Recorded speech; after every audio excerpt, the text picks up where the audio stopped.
నమస్కారం. నా పేరు శ్రీరామ్ శర్మ. ఒక మెంటల్ క్రుయాలిటీ గ్రౌండ్ని అనుసరించి భర్తకి ఫేవర్గా ఢిల్లీ హైకోర్టు ఇద్దరు జడ్జిల ధర్మాసనం justice Suresh Kumar kite, justice Neena Bansal Krishna ఒక తీర్పిచ్చారు. విడాకులు మంజూరు చేస్తూ భార్య మెంటల్గా చాలా బాధ పెట్టింది, క్రుయాలిటీ కింద వస్తుంది, కూర్చుంటే తప్పు పట్టింది, నిలబడితే తప్పు పట్టింది, అందరి ముందు అవమానపరిచేది, అందరి ముందు దూషించేది, అందరి ముందు అతని క్యారెక్టర్ అసాసినేషన్ చేసేది అని భర్త అభియోగాలు. భర్త పేరు కునాల్ కపూర్. అతను చాలా పాపులర్ చెఫ్ సెలబ్రిటీ అయిన, అంటే వంటలు చేయడంలో పర్ఫెక్ట్.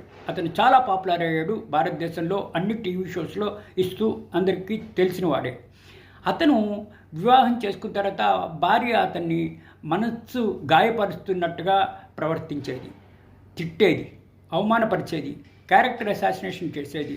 ఇంకా చేసేది లేక ఫ్యామిలీ కోర్టులో డైవర్స్ కేసు మెంటల్ క్రుయాలిటీ గ్రౌండ్ని అనుసరించి వేస్తే అది డిస్మిస్ చేస్తే, హైకోర్టులో ఫ్యామిలీ కోర్టు అప్పీల్ వేస్తే, ఇట్లా కింద ఫ్యామిలీ కోర్టు ఇచ్చిన తీర్పును సెటసైడ్ చేసి కింద కోర్టు తప్పించింది కరెక్టే, ఇతను చాలా ఫేస్ చేశాడు, భార్య చాలా మెంటల్గా ఇతన్ని చాలా టార్చర్ చేసింది, విడాకులు మంజూరు చేయడం జరిగింది అని చెప్పి ఇద్దరి ధర్మాసనం ఢిల్లీ హైకోర్టు ఈ విధమైన తీర్పు ఇవ్వడం జరిగింది.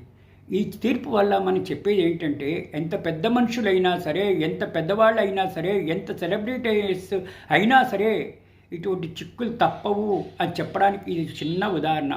మనమేమో సెలబ్రిటీసు చాలా ఆనందంగా ఉంటున్నారు, డబ్బులు సంపాదిస్తున్నారు, సంసారాలు చేస్తున్నారు, భార్య పిల్లలతో సుఖంగా ఉంటున్నారు అంటే అందరూ అలాగా లేరు అని చెప్పడానికి ఇది ఒక చిన్న ఉదాహరణ.